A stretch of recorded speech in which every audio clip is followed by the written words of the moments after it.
His supporters will say that all of this is just shock value entertainment kind of stuff. Whatever it is, it's garbage. But does that mean that Facebook and YouTube and Apple and all of these various social media platforms ought to ban his material?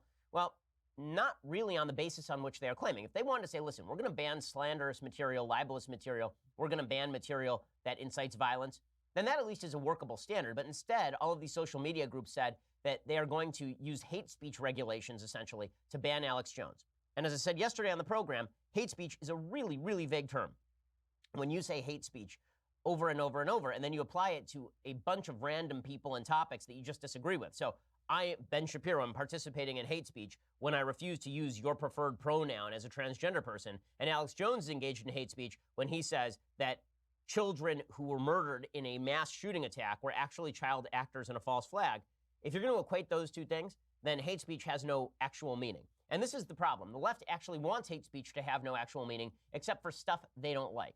And the proof is in the pudding. The stuff that they want to ban is invariably stuff that is anti-left. Now, I don't think Alex Jones is a conservative in any serious way. I don't think that he's even on the right in any serious way. He believes in bigger government and a variety of issues.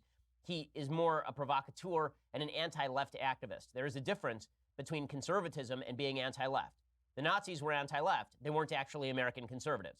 There are a lot of folks who are anti-left who are not actually American conservatives. American conservatism is a very specific brand about limited government and God-given rights.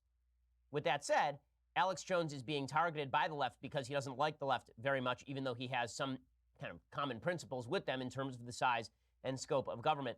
Well, the left is suggesting that social media ought to use Alex Jones to get a foot in the door.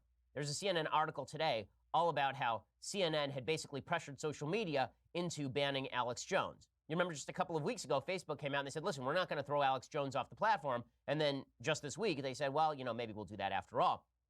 The problem is that once politicians and folks on the left get their foot in the door, once they feel that they have the leverage to knock out anybody they don't like under the rubric of hate speech, you can fairly well guarantee that that is exactly what they are going to do.